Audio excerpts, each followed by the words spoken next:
Ceci sont les premières notes de la musique Present Tense de Radiohead sortie dans l'album A Moon-Shaped Pool en 2016.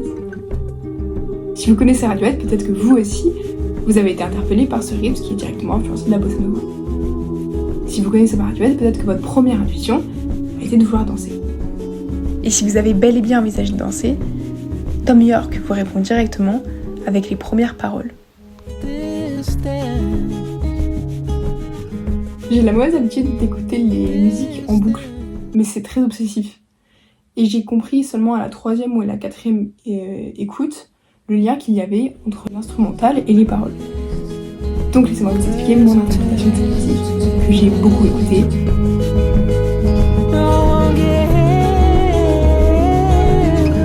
Vous connaissez probablement Creep de Radiohead, si ce n'est plus. Dans tous les cas, vous n'avez pas besoin d'en savoir beaucoup pour comprendre que Radiohead n'est pas réputé pour faire des musiques qui sont dites joyeuses.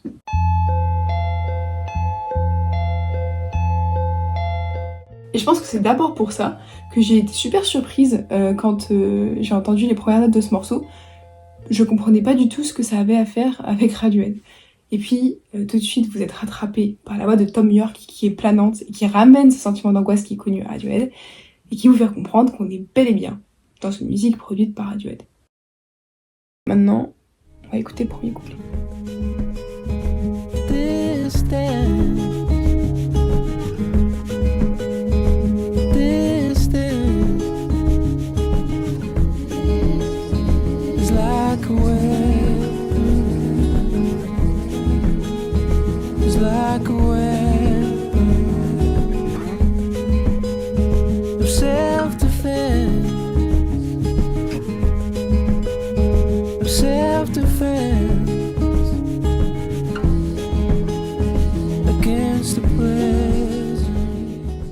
Quand j'ai commencé à être attentive aux paroles, le premier couplet m'a tout de suite renvoyé à l'image de la boîte de nuit.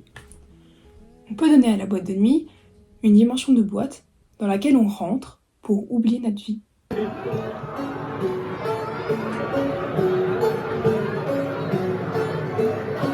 On se confond dans une masse de personnes inconnues, certains boivent, certains séduisent, mais la règle d'or, on danse ensemble mais on ne se connaît pas. Le passé des autres n'a plus d'importance, ni même leur identité. Il ne reste que leur corps. On efface toute dimension du temps, et plus particulièrement du présent, un présent qui nous fait mal.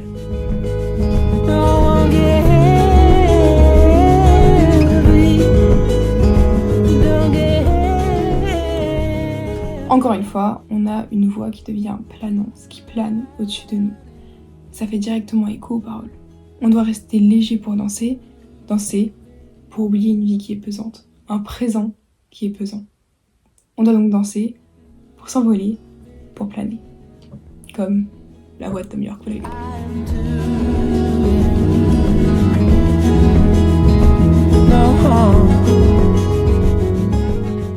La danse est donc un combat, mais un combat qui ne blesse pas.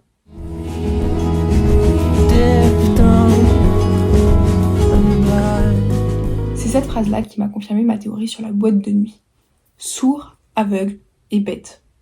Nos sens sont paralysés par une musique assourdissante, par des lumières aveuglantes. On est enivré dans une foule qu'on ne connaît pas, dans une masse corporelle qui dégage une chaleur immense.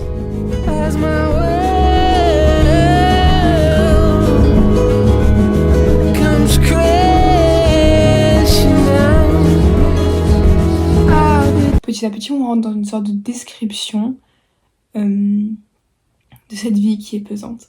Et vous remarquez qu'en même temps qu'on a cette description, on a les voix qui se font de plus en plus écho et qui créent un chaos musical qui fait directement écho à notre vie.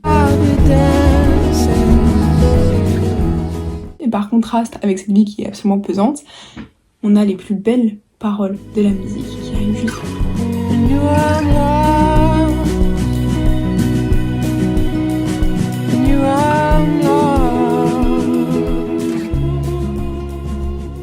Pour moi, cette phrase, elle est totalement polysémique.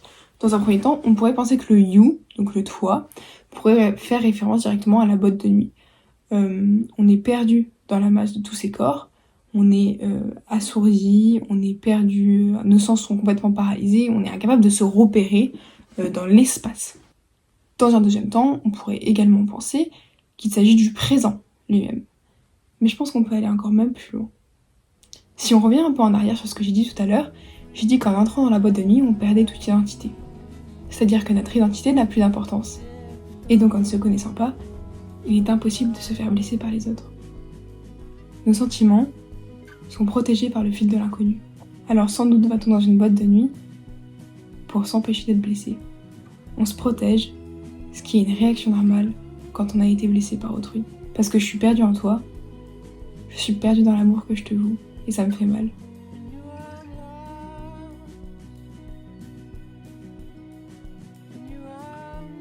Tu paralyses mes sens, je suis bête, aveugle et sourde de t'aimer. I want to love the penny drop. Won't stop now, won't slack off. All this love will be in vain. Je ne savais absolument pas ce que voulait dire when the penny drops. Donc j'ai été chercher et je trouve que ça veut dire réaliser subitement. Même si je réalise à quel point je suis bête de t'aimer, je vais pas abandonner maintenant parce que ça voudrait dire que tout l'amour que je t'ai voué serait vain. Et on retrouve quelques lignes plus bas, l'idée de la boîte de nuit.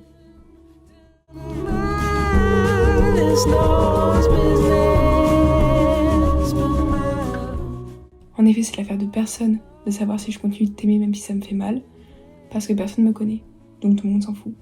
Et oui, cet amour a été vain, parce que si je me trouve ici, c'est que je suis dans une boîte de nuit, lieu où on rencontre de nouvelles personnes. You are love. You are love. Je sais pas si c'est vraiment le but de cette chanson, mais moi, je trouve qu'elle fait sens et cohérence. Quand j'ai commencé à analyser cette chanson, il se trouve que de chaque déduction découlait sa justification.